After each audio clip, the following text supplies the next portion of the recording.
1, 2, 3, 4. 1, 2, 3, 4. Hoy, doon ka. Lumipat ka doon para magkagrupo tayo. Nasaan na? Hoy, Bro Loloy, dito ka? Hoy, dito na lang din ako. Hoy, Trisha, di ba nandun ka sa unahan? Group 1 ka ah. Baka madali tayo ni ma'am. Okay lang yan, huwag ka na lang maingay. Trisha, di ba hindi ka group 3? Ma'am, o si Trisha naglipat. Group 1 naman, pero pumunta dito sa group 3. Bumalik ka doon. Wala na, pal. Oo na, babalik na ako doon. Pabibo ka talaga kahit kailan ka rin. Sinong group 2? Group? Kayo group 2? Ya, di ba hindi ka nag-iintindi sa klase? Tapos ang dudugit pa ng mga lalaki. Ala, ang bababa pa ng grades nyo. Ano ba yan? Malas ko naman. Ma'am, pwede po ba makipagpalit ng ka-group?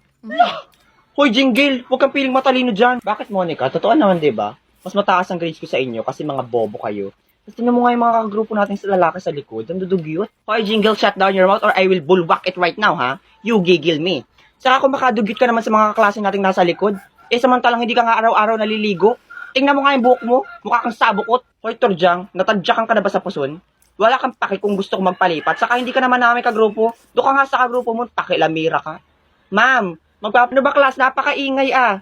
Jingle, kanina ka patawag ng tawag para laging naliligaw. Wala magpapalit ng kagrupo ha. Matuto kayo makiko-operate. Yan! Buti nga. O, tol. Mid, bilis. Guys, ano ba? Cooperate naman. O, Stitch.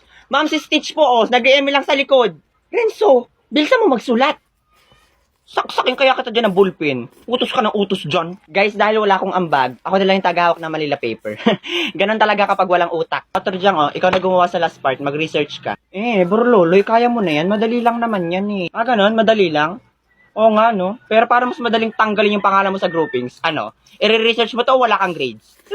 Hindi naman mabiro to si Bro Loloy. Siyempre, i-research ko to. Nasaan yung cellphone ko?